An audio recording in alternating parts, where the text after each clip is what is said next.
नमस्कार साथियों, कैसे हो आप लोग। दोस्तों आज हम दोस्तों चर्चा करने वाले हैं दोस्तों राजस्थान इतिहास का दोस्तों एक ऐसा राजवंश दोस्तों जिसने दोस्तों बल्कि दोस्तों गुप्त साम्राज्य के समय से लगाकर वर्तमान तक दोस्तों इसने दोस्तों अपने दोस्तों साम्राज्य को कायम रखा।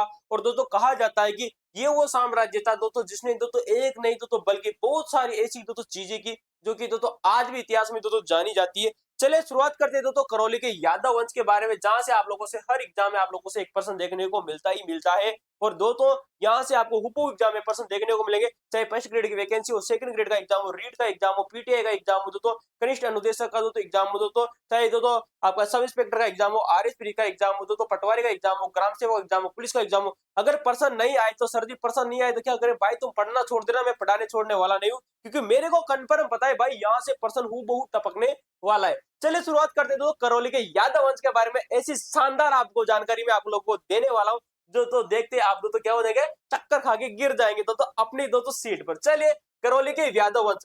करौली का दोस्तों जो यादव वंश है भाई साहब, ये स्वयं को दोस्तों मथुरा की किसकी साहब, ये मथुरा की जो सूरसेन जो शाखा है इससे संबंध मानता है। महाभारत के समय में आपने सूरसेन शासक के बारे में सुना होगा, उसी सूरसेन से अपना संबंध स्थापित करता है साहब जी करौली का यादव वंश। दोस्तों मैं यादव वंश की अगर आप लोगों से बात करूं दोस्तों, तो यादव वंश दोस्तों यदुवंशी दोस्तों जो हुए थे दोस्तों, जैसलमेर का जो भाटी राजवंश था वो भी अपने आप को स्वयं को क्या मानता है, यादव वंश से संबंधित मानता है। तो दोस्तों याद रखना, जैसलमेर का किसका साहब जी, जैसलमेर का जो भाटी राजवंश था, ये जो भाटी राजवंश था ये भी स्वयं को क्या मानता था दोस्तों, यादव वंश से संबंधित मानता था। ये भी बात आपको याद रखनी है। और भगवान श्री कृष्ण का दोस्तों प्रत्यक्ष वंशज माना जाता है। कौन मानता है दोस्तों, भगवान श्री कृष्ण से दोस्तों अपना स्वयं का क्या मानता है, प्रत्यक्ष वंशज मानता है। और दोस्तों जो जैसलमेर के दो भाटी राजवंश थे ये भी दोस्तों भगवान श्री कृष्ण से अपना क्या संबंध स्थापित करते हैं। ये भी दोस्तों हमने चीज आप लोगों से चर्चा की थी।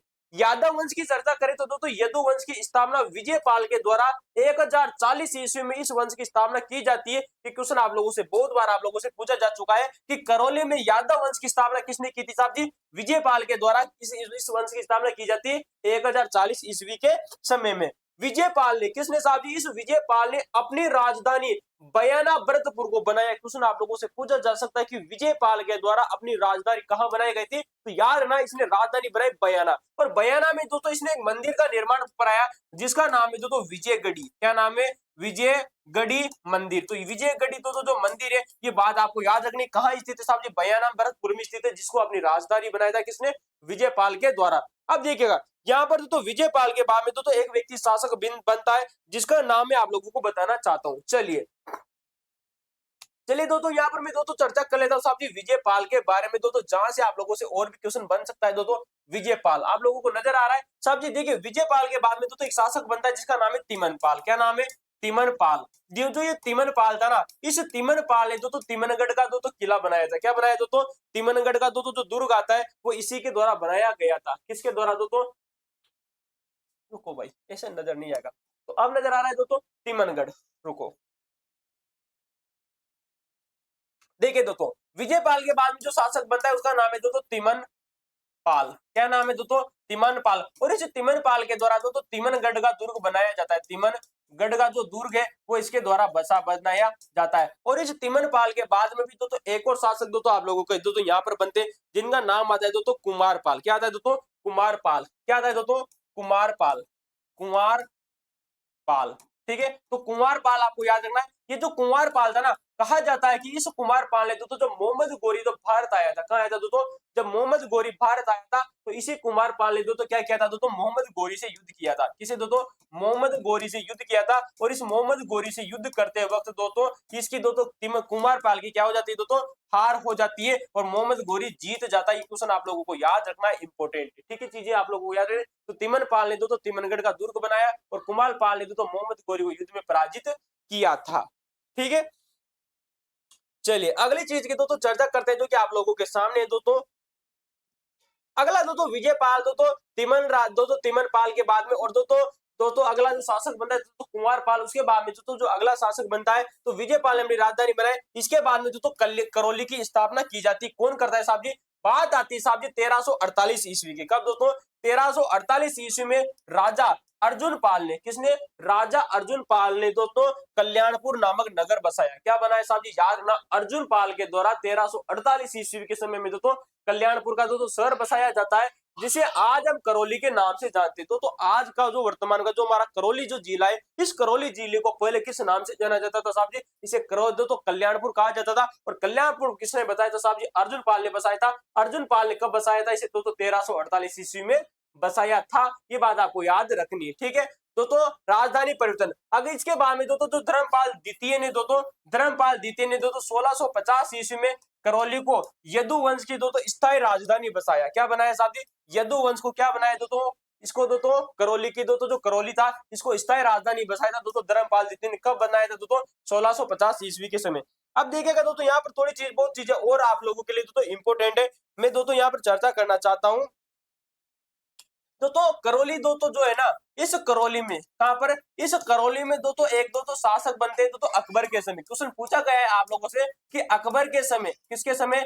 अकबर के समय करौली के शासक कौन थे? करौली के जो शासक आते थे अकबर के समय, उनका नाम आप लोगों को याद रखना गोपाल दास। क्या नाम याद रखना गोपाल दास। और गोपाल दास भाई साहब ये कैसा था साहब जी? ये था गोपाल दास प्रथम, ठीक है। ये बात आपको याद रखनी है। अब देखिएगा इसी अकबर के समय में जो मुगल साम्राज्य था, इस मुगल साम्राज्य में, किसमें? मुगल साम्राज्य में एक शासक होते हैं जिनका नाम है साहब जी मोहम्मद शाह। क्या नाम आता है मोहम्मद मोहम्मद शाह। क्या आता है मोहम्मद शाह। मोहम्मद शाह। जो मोहम्मद शाह है एक कैसा शासक है? ये मुगलों का शासक है। कैसे है? मुगल शासक है। मुगल शासक मोहम्मद शाह के समय में जो करौली का जो शासक था, उस करौली के शासक का नाम आता है गोपाल दास सेकिन। क्या था गोपाल दास सेकिन, या इसे द्वितीय कहा जाता है। क्या कहा जाता है इसे द्वितीय कहा जाता है। यहाँ से एक बार आप लोगों से क्वेश्चन पूछा जा सकता है आप लोगों से कि इस मोहम्मद शाह ने इस गोपाल दास को एक उपाधि दी थी, उस उपाधि का नाम क्या है? उपाधि दी थी, जिस उपाधि का नाम आता है महामराठीव की। कहा माही मराठीव की उपाधि, माही मराठीव की उपाधि। ये आप लोगों को उपाधि आप लोगों को याद रखनी कि इस मोहम्मद शाह ने इस गोपाल दास द्वितीय को एक उपाधि दी जिसका नाम आता है माही मराठीव की उपाधि। एक बात आपको याद रखनी इंपॉर्टेंट है, ठीक है। चले अगली चीज की आप लोगों से चर्चा कर लेते हैं, ठीक है। चलिए अगली चीज आप लोगों के सामने धर्मपाल द्वितीय की हमने आप लोगों से चर्चा की ली जिसने धर्मपाल द्वितीय ने 1650 ईस्वी में करौली को यादव वंश की क्या बनाया स्थायी राजधानी बनाता है, ठीक है। अगला देखिएगा, करौली में यादव वंश के शासक और ब्रिटिश की संधियां। मदन मोहन जी का मंदिर का निर्माण गोपाल पाल ने, किसने गोपाल पाल ने करौली में मदन मोहन जी का मंदिर का निर्माण करवाया और वैष्णव भक्ति का प्रसार किया था। तो ये गोपाल पाल आपको याद रखना है। किसने? गोपाल पाल ने यहाँ पर क्या किया वैष्णव मंदिर बनाया था करौली में, जिसका नाम है मदन मोहन जी का मंदिर। कैसा है मदन मोहन जी का मंदिर है ये बात आपको याद रखनी है। तो मदन मोहन जी का मंदिर कहाँ स्थित है साहब जी? करौली में स्थित है, जिसकी स्थापना किसने की थी?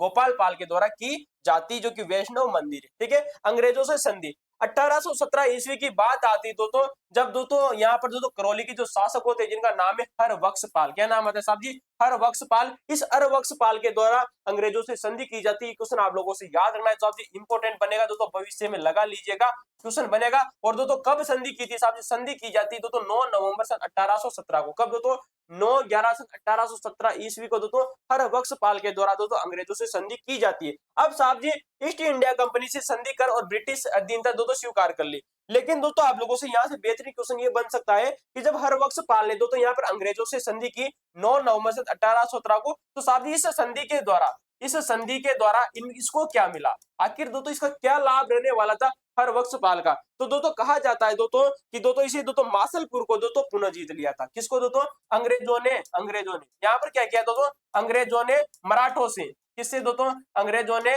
मराठों से। तो अंग्रेजों ने मराठों से मासलपुर को, किसको? मासलपुर जो मासलपुर जो एक जगह थी इसको पुनः जिताया। को पुनः पुनः हरबख्श पाल को, किसको साहब जी? हरबख्श पाल को पुनः दिलाया। तो ये बात आपको याद रखनी, इस संधि का ये फायदा हुआ था, दिलाया, ठीक है। तो याद रखना ये क्वेश्चन इंपोर्टेंट है मासलपुर की जो जागीर है इस हरबख्श पाल को पुनः दिलाई दी जाती है, ठीक है। अब देखिएगा विलय का खतरा। इसके बाद में सन 1852 ईस्वी में राजा नरसिंह पाल की निसंतान मृत्यु होने के बाद में गवर्नर जनरल लॉर्ड डलहौजी, चलिए इसकी चर्चा करेंगे। लेकिन देखिएगा यहाँ पर हम चर्चा करें हरबख्श पाल के बारे में। किसके बारे में साहब जी? हरबख्श पाल के बारे में, ठीक है।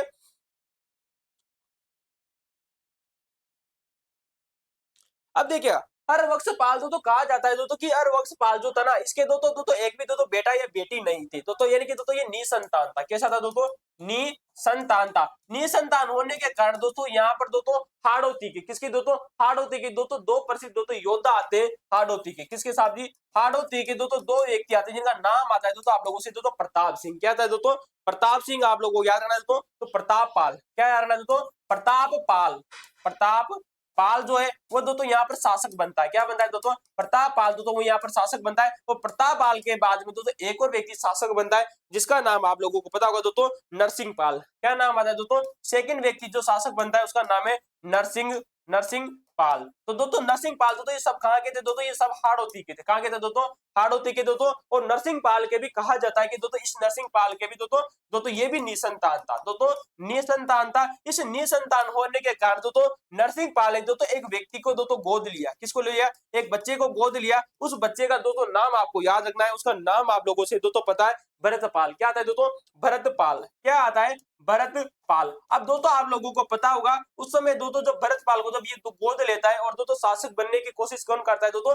भरतपाल। कौन करता है? भरतपाल। लेकिन उस समय जो इंडियन हिस्ट्री की चर्चा करें तो दोस्तों उस समय दोस्तों जो लॉर्ड डलहौजी था, उस लॉर्ड डलहौजी के द्वारा दोस्तों एक दोस्तों क्या लाई जाती है साहब जी? एक दोस्तों संधि लेकर आई जाती है जो कहता है कि दोस्तों उसके बाद में उस संधियों के तहत में जो भी व्यक्ति जो होता है वो दोस्तों किसी भी व्यक्ति को अगर गोद लेता है दोस्तों शासक होता है, उसके दोस्तों निसंतान रहता है, तो दोस्तों गोद लेने के बाद में वो जो साम्राज्य है वो ईस्ट इंडिया कंपनी के अंतर्गत चला जाता है, जिसे दोस्तों डलहौजी की दोस्तों नीति कहा जाता है। ठीक है, तो विले की दोस्तों जो नीति है वो कौन लेकर आता है दोस्तों? लॉर्ड डलहौजी। तो देखिएगा ये जो संधि, क्योंकि ये जो क्या नाम से करौली के जो शासक थे ये हरवंशपाल, ये दोस्तों संधि कर चुका था साहब जी अंग्रेजों से, ईस्ट इंडिया कंपनी से संधि कर चुका था। अतः संधि कर ली थी दोस्तों डलहौजी से भी दोस्तों इन्होंने संधि कर ली। तो याद रखना दोस्तों आगे चल के दोस्तों राजा नरसिंह पाल, दोस्तों नरसिंह पाल की दोस्तों निसंतान मृत्यु होने के बाद में दोस्तों, तो मैंने आप लोगों को बताया कि जो ये नरसिंह पाल था ये दोस्तों इसकी दोस्तों निसंतान इसकी भी मृत्यु हो जाती है। तो इसकी भी दोस्तों निसंतान मृत्यु होने पर गवर्नर जनरल लॉर्ड डलहौजी ने हड़प नीति के तहत दोस्तों करौली को कंपनी राज्य में मिलाने की दोस्तों सिफारिश की। किससे सिफारिश की थी दोस्तों?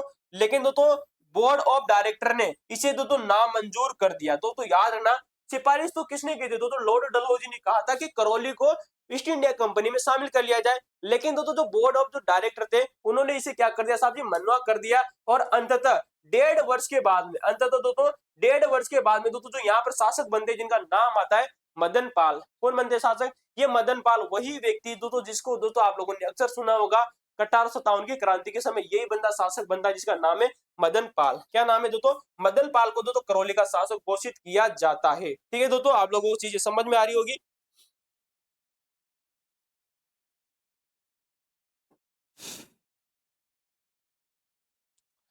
चलिए दोस्तों चर्चा करते हैं दोस्तों मदन पाल के बारे में। किसके बारे में दोस्तों? मदन पाल। आप दोस्तों यहाँ पर शासक कौन बन जाता है? उसका नाम है साहब जी मदन पाल। सन 1854 से 1869 ईस्वी के बीच में शासन बनता है। ये दोस्तों जो मदन पाल है इसे कहा जाता है दोस्तों इसने की दोस्तों अंग्रेजों की सहायता की, क्योंकि दोस्तों शासक किसके कारण घोषित किया गया दोस्तों? 1.5 वर्ष तक। दोस्तों 1.5 वर्ष के बाद में दोस्तों 1.5 वर्ष के बाद में जब दोस्तों नरसिंह पाल की मृत्यु हो जाती है तो नरसिंह पाल की मृत्यु के बाद में दोस्तों मदन पाल शासक बनता है और 1.5 वर्षों तक दोस्तों जो साम्राज्य था वो वैसा का वैसा ही रहता है। लेकिन अब मदन पाल शासक बने दोस्तों अंग्रेजों की सहायता से, अर्थात अंग्रेजों की 1857 ईस्वी के समय दोस्तों ये क्या करता है दोस्तों? सहायता करता है। क्या करता है? सहायता करता है। और सहायता किसकी की जाती है? अंग्रेजों ने यहाँ पर दोस्तों अंग्रेजों के दोस्तों एक व्यक्ति थे जिन्होंने आप लोगों को पता होगा दोस्तों कोटा के महाराव, दोस्तों कोटा का दोस्तों जो राम सिंह दोस्तों जो सेकंड था, कोटा के जो राम सिंह दोस्तों जो सेकंड था, इस राम सिंह दोस्तों सेकंड दोस्तों राम सिंह की दोस्तों सहायता करते हैं। कौन करता है दोस्तों? ये जो राम सिंह है ना इसकी सहायता करने कौन आते हैं साहब जी? मदन पाल ने इसकी क्या की थी दोस्तों? सहायता की थी। क्या की थी दोस्तों? सहायता की थी क्योंकि जो राम सिंह था इसको क्या था जो विद्रोही व्यक्ति थे, या यूं कह सकते हैं दोस्तों विद्रोही न करके इनको दोस्तों एक चीज में कहूंगा दोस्तों कि दोस्तों क्रांतिकारी। कौन थे दोस्तों? क्रांतिकारियों ने इसे दोस्तों बंदी बना लिया था। क्या बनाया था दोस्तों?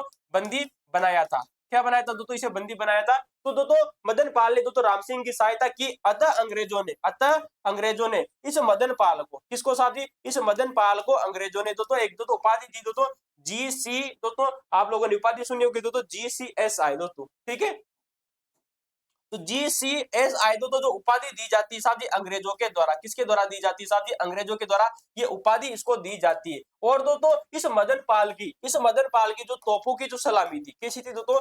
जो तोपों की जो सलामी थी वो दोस्तों 15 से बढ़ाकर कितनी कर दी गई थी दोस्तों? 18 कर दी गई थी दोस्तों, 18 कर दी गई थी। तो ये बात भी आप लोगों को याद रखना है, ठीक है? किसके बारे में साहब जी? मदन पाल के बारे में। तो क्रांतिकारियों ने दोस्तों किसको बंदी बनाया? दोस्तों कोटा के राम सिंह को दोस्तों क्या बनाया? बंदी बनाया। अतः मदन पाल ने किसकी सहायता की? राम सिंह की सहायता की। अतः अंग्रेजों ने इसे दोस्तों GCSI की उपाधि दी और इसकी तोपों की संख्या बढ़ाकर 15 से 18 कर दी गई थी। ये बात आपको याद रखना है। साथ में मैं बात करूं तो ये मदन पाल वही व्यक्ति है दोस्तों जिसके समय में राजस्थान में, कहां पर साहब जी? राजस्थान में दयानंद सरस्वती दयानंद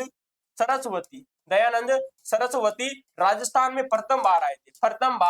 कहां पर आए थे दोस्तों? प्रथम बार आए थे। कहां पर आते हैं साहब जी? करौली आते हैं। कब आते हैं दोस्तों?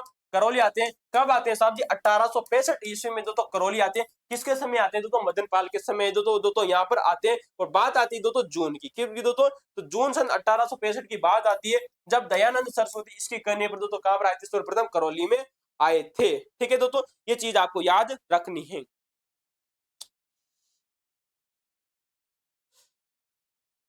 चलिए दोस्तों अगली चीज हम यहाँ पर आप लोगों से चर्चा कर लेता हूं दोस्तों कुछ महत्वपूर्ण चीजें। अब दोस्तों यहाँ पर देखिएगा कि दोस्तों मदन पाल के बाद में दोस्तों बहुत सारे ऐसे छोटे मोटे शासक होते हैं जो कि दोस्तों यहाँ से आप लोगों से पूछे नहीं जाते, लेकिन एक व्यक्ति का नाम आपको याद रखना है दोस्तों भंवर पाल के बारे में। दोस्तों नोट लगाइए दोस्तों, नोट लगाकर लिख लीजिए दोस्तों, नोट लिखिए भंवर पाल। कौन आता है दोस्तों? भंवर दोस्तों जो पाल है दोस्तों ये करौली का शासक बनता है। क्या बनता है दोस्तों? करौली का दोस्तों एक शासक बनता है जिसका नाम है भंवर पाल। लुको दो को क्या नाम है साहब जी? भंवर पाल। ये जो करौली का जो शासक बनता है दोस्तों भंवर पाल, इस भंवर पाल के बारे में आपको एक बात याद रखनी है कि इसे दोस्तों शेर मारने का बड़ा शौक था। क्या था दोस्तों?